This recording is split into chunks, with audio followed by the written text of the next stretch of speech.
श्री शिवाय नमस्तुभ्यम। हर हर महादेव। धारा श्री महाराष्ट्र में गुरुजी पंडित प्रदीप मिश्रा जी के द्वारा श्री अधिक मास शिव महापुराण कथा शुरू हो गई है, जो कि 27 मई से शुरू हुई है और 2 जून तक चलने वाली है। इसका श्रवण आप दोपहर में 2 बजे से 5 बजे तक आस्था चैनल यूट्यूब के माध्यम से लाइव देख सकते हैं।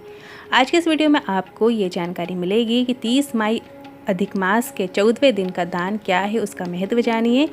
दूसरा, अटके कार्यों में मिलेगी सफलता, घर से निकलने से पहले ये वाला उपाय करें।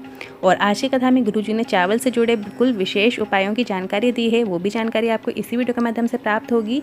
अगर किसी कारणवश आपने आज की कथा नहीं सुन पाए हैं, आज की 29 मई तीसरे दिन की श्री अधिक मास शिव महापुराण कथा का पूरा जो रस तत्व है आपको इस छोटी सी वीडियो से प्राप्त होगा। तो बढ़ते हैं आज की कथा की पहली जानकारी की ओर। शिव भक्ति हम किसी भी रूप में धारण कर सकते हैं। यदि हम किसी वृक्ष के नीचे जल डालते हैं तो वो भी शिव भक्ति है। किसी प्यासे को पानी पिला रहे हैं वो भी शिव भक्ति है। किसी भूखे को भोजन करा रहे हैं वो भी शिव भक्ति है। अपने घर में माता पिता की सेवा कर रहे हैं वो भी शिव भक्ति है। भक्ति ये नहीं कि पर्वत, नदी तट में या किसी तीर्थ में बैठकर हम भगवान का नाम जाप कर रहे हैं। शिव महापुराण की कथा कहती है, अपने अंदर अगर सेवा भाव है तो ऐसे में भी शिव कृपा आपको प्राप्त होती ही है।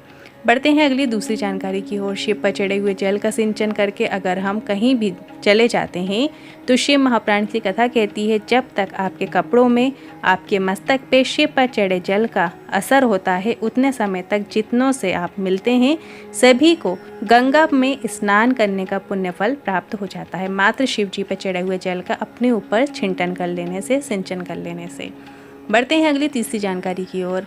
जब भी हम अपने घर से श्री शिवाय नमस्तुभ्यम मंत्र का जाप करते हुए निकलते हैं, इसके बाद हमारे राह में जितनी भी मुसीबतें, परेशानियां आती हैं वो अपने आप समाप्त होना शुरू हो जाती हैं।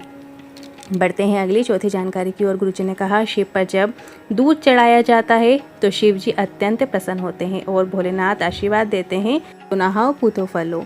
बढ़ते हैं अगली 5वीं जानकारी की ओर। लिंगायत समय में लोग अपने हाथ में शिवलिंग को रख कर पूजन करते हैं।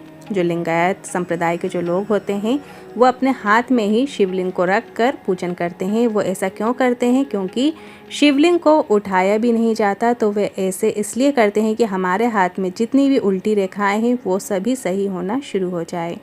बढ़ते हैं अगली 6वीं जानकारी की ओर। स्वयं महादेव जी ने कहा है, शिवलिंग पर चढ़े हुए जल, जो जल शिवलिंग से होता हुआ इस स्थान पर नीचे गिरता है, उस स्थान पर अपनी हथेली का स्पर्श कर देता है, माता अशोक सुंदरी के स्थान पर अपना स्पर्श कर लेता है, वो इस संसार सागर में जन्म मरण के चक्कर से मुक्त हो जाता है। मतलब आप जब देखेंगे शिवलिंग पर जो चढ़ा हुआ जल है, जलाधारी से होते हुए जो नीचे की ओर गिरता है, तो जो अंतिम छोर होता है, अंतिम बिंदु होता है, वहाँ पे अपनी हथेली का स्पर्श आपको करना चाहिए और फिर माता अशोक सुंदरी के स्थान पे स्पर्श करना चाहिए। ऐसा करने से संसार सागर में जन्म मरण के चक्कर से मुक्ति हमें प्राप्त होती है। बढ़ते हैं अगली 7वीं जानकारी की ओर। एक गर्भवती नारी अगर शिव को पुकारती है तो शिव उसकी ज़रूर सुनते हैं। इसलिए ऐसा नहीं है कि गर्भवती नारी जल नहीं चढ़ा सकती, पूजन नहीं कर सकती, बल्कि ऐसे समय पे ज़रूर पूजन करो, ज़रूर जल चढ़ाओ। शिव की कृपा आपको और आपके बच्चे को ज़रूर प्राप्त होती है। बच्चा स्वस्थ रहता है, गर्भवती नारी भी स्वस्थ रहती है। बढ़ते हैं अगली 8वीं जानकारी की ओर। एक विशेष जानकारी देते हुए गुरुजी ने बताया कि एक चावल का दाना इसे 3 वचन ले लेता है। वो 3 वचन कौन कौन से हैं, ध्यान से सुनिएगा। जिसमें से पहला वचन है कि एक चावल का दाना यदि आप शिव जी को अर्पित करते हैं, शिव जी को प्रदान करते हैं, तो मृत्यु की सैया तक तुम्हारा साथ देगा। यदि आप एक चावल का दाना चढ़ाते हैं तो चावल के दाने चढ़ाने से दूसरा जन्म भी नहीं होता। तीसरा बताए हैं कि तेरे घर से वैभव और धन की कभी भी कमी नहीं होगी। अगर आप एक चावल का दाना शिव जी को चढ़ाते हैं तो शिव जी ये 3 वचन शिव जी से वो ले लेता है। गुरु जी ने बताया, जो चावल का है वो बीज नहीं होता है, चावल को हमेशा रोपा जाता है।